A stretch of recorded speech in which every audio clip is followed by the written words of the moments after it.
मैं चित्रा त्रिपाठी, अब से सिर्फ एबीपी न्यूज पर। एबीपी न्यूज आपको रखे आगे। पहली सबसे बड़ी खबर का और इस वक्त की ब्रेकिंग न्यूज आपको देते हैं। बड़ी खबर इस वक्त की आ रही है, आपको बताते चले कनाडा और भारत के बीच संबंध बिगड़ गए हैं। बड़ी जानकारी, बड़ी खबर, भारत कनाडा के रिश्तों में तनाव और बढ़ गया है। भारत ने एक बड़ा फैसला लेते हुए अपने उच्चायुक्त संजय कुमार वर्मा को कनाडा से वापस बुलाने का बड़ा फैसला ले लिया है। भारत ने कहा है कि वहां पर उनकी सुरक्षा को लेकर कनाडा पर कतई भरोसा नहीं किया जा सकता। भारत अपने बाकी राजनयिकों और अधिकारियों को भी वापस बुला रहा है। ये बड़ा फैसला है। दोनों देशों के बीच आतंकी निज्जर की हत्या के बाद पिछले साल संबंध खराब हुए थे, जो अब इस स्तर पर पहुंच गए हैं। पिछले दिनों कनाडा ने आतंकी निज्जर की हत्या के मामले में भारतीय उच्चायुक्त का नाम लिया था, जिसके बाद तनाव बढ़ गया। भारत सरकार ने कहा है कि हमारे उच्चायुक्त संजय कुमार वर्मा का 36 साल का शानदार करियर है और उन पर इस तरह का आरोप लगाना बेहद हास्यास्पद है। भारत ने कनाडा से अपना राजदूत वापस बुलाया है। यह कहा है कि वहां पर उनकी सुरक्षा का कतई भरोसा भारत को नहीं है। कनाडा ने भारतीय हाई कमिश्नर को संदिग्ध कहा था, जिसके बाद भारत सरकार की ओर से यह बड़ा फैसला लिया गया है। विशाल पांडे इस वक्त हमारे संवाददाता जुड़ चुके हैं और ज्यादा जानकारी के साथ। विशाल, जिस तरह के आरोप लगाए गए थे उसके बाद यह माना जा रहा था कि भारत सरकार जल्द ही इस बारे में कोई बड़ा फैसला ले सकती है और यही वजह है कि यह फैसला अब निकलकर सामने आया। और क्या जानकारी हमारे दर्शकों तक पहुंचाएंगे विशाला?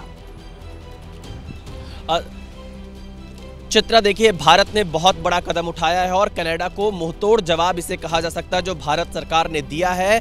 भारत के जो उच्चायुक्त है कनाडा में, उनको वापस बुलाने का फैसला किया है, क्योंकि जो कनाडा के प्रधानमंत्री हैं वो अपने राजनीतिक कारणों के चलते, अपने वोट बैंक की पॉलिटिक्स के चलते लगातार भारत पर निराधार आरोप लगाते रहे और भारत ने जब जब सबूत मांगे, कनाडा अब तक कोई सबूत नहीं दे पाया। 18 जून 2023 को निज्जर की हत्या हुई थी और कनाडा ने बेबुनियाद और झूठे आरोप लगाए थे कि भारत के एजेंट इसमें शामिल हैं, लेकिन अब तक इसका कोई सबूत कनाडा की तरफ से नहीं दिया गया। और कल जस्टिन ट्रूडो हैं, उनकी तरफ से यह कहा गया कि पर्सन ऑफ इंटरेस्ट है भारतीय उच्चायुक्त संजय वर्मा, यानी कि कहीं ना कहीं उन्हें संदेह के घेरे में कनाडा ने लेने का प्रयास किया और इसीलिए भारत ने आज कनाडा के जो उच्चायुक्त भारत में हैं उनको तलब किया और न सिर्फ तलब किया बल्कि ये साफ तौर से कह दिया कि जो कनाडा का उच्चायुक्त भारत में है वो मौजूदा शासन जो कि कनाडा का है उसके राजनीतिक एजेंडे को आगे बढ़ा रहा है और मौजूदा समय में कनाडा में सुरक्षा हालात ठीक नहीं है और भारतीय राजनयिक खुद को सुरक्षित महसूस नहीं करेंगे,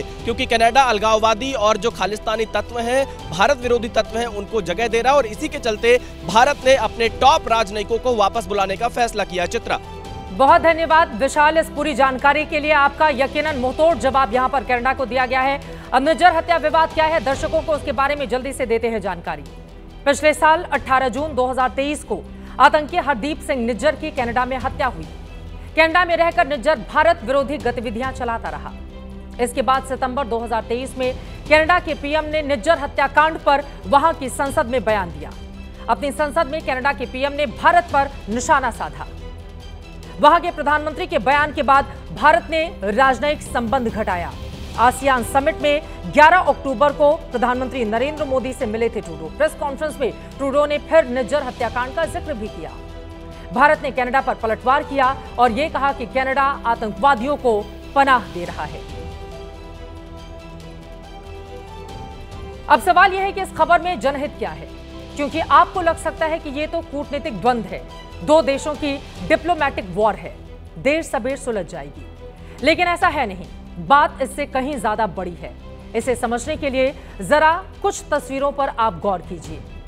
5 अक्टूबर को सोशल मीडिया पर एक वीडियो सर्कुलेट हुआ। वीडियो में एक रेस्टोरेंट के बाहर हजारों भारतीय स्टूडेंट लाइन लगाकर खड़े थे। ये खाने के लिए नहीं आए थे, बल्कि वेटर और सर्वेंट की नौकरी के लिए आए थे। कनाडा ड्रीम्स की यही हकीकत है, यही सच्चाई है। भारत से लाखों लोग कनाडा जाने का सपना देखते हैं, किसी तरह 35-40 लाख रुपए का जुगाड़ करते हैं। कोई कर्ज लेता है तो कोई जमीन गिरवी रखकर बच्चों को बाहर भेजता है ताकि वो पढ़ लिख जाएं, कनाडा में सेटल हो जाएं। लेकिन ट्रूडो सरकार की नीतियों की वजह से भारत के स्टूडेंट बुरी तरह से किन हालात में हैं, इन तस्वीरों के जरिए आपने समझ लिया। कॉस्ट ऑफ लिविंग वहां पर बहुत ज्यादा है, इसीलिए कमरे किराए पर मिलते नहीं। अगर पार्ट टाइम जॉब की सोचें तो वो भी नहीं है। क्योंकि जस्टिन ट्रूडो ने इमिग्रेशन पॉलिसी में बदलाव करके इन्हें भी कम कर दिया है। स्टूडेंट्स वीजा की संख्या भी घटा दी, यानी एक तरह से भारत कनाडा के संबंध खराब होने का असर इंडियन कम्युनिटी पर पड़ा, वहां पर रहने वाले स्टूडेंट्स पर है। इसलिए जनहित में मेरी सिर्फ इतनी अपील है कि दोनों देशों को एक कॉमन ग्राउंड तलाशना चाहिए ताकि समस्या का समाधान हो और कनाडा में रह रहे लाखों भारतीय छात्र बिना किसी परेशानी अपने सपनों को साकार कर सके।